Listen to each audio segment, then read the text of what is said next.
Welcome to F260 Week 19, 1 Kings 3 and 6, entitled, Before They Call, I Will Answer, from Isaiah 65:24.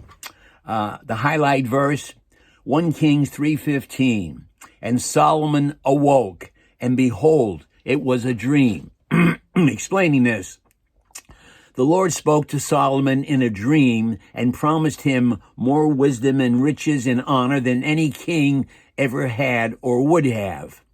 Applying this, both the New Testament and the Old Testament are replete with dreams given by the Lord and their interpretation. The Lord once gave me a dream that greatly comforted my family, and my daughter Lisa in particular.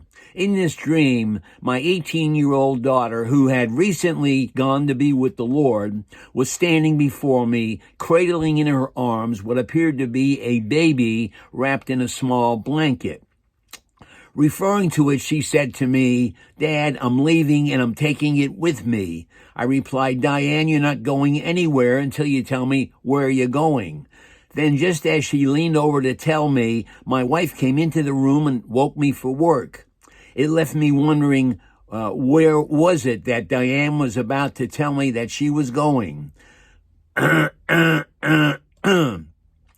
our gracious Lord gave me the answer. I heard an inner voice saying Hebrews 11:16.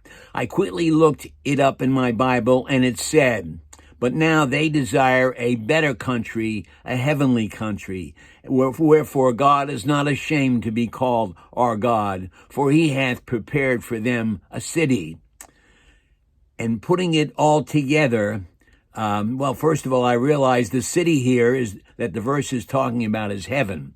And putting it all together, the meaning of this dream was that our daughter Diane had come from heaven to pick up what she was now holding in her arms and take it back to heaven with her. This troubled me greatly because my grandson Seth had just been born, and I surmised what Diane was holding I surmised that what Diane was holding in that baby blanket was him. And I thought, Seth is going to die. I did not tell anyone about this dream because I did not want to alarm them. But something happened 2 weeks later that made me realize it was not my grandson Seth who was in that blanket. We had a cat named Pumpkin for 15 years who had just died. Pumpkin was endearing and precocious and very much loved by us all, especially my youngest daughter, Lisa. Lisa had grown up with Pumpkin and considered her as much a member of the family as anyone else. When Pumpkin died, Lisa was inconsolable. In fact, she was screaming and hysterical. My wife, Dolores, to console Lisa, said, "Just picture Pumpkin in Diane's arms." When she said that, I suddenly realized that my dream was not about Seth, but it was about Pumpkin, because we had wrapped her in a baby blanket just before she died.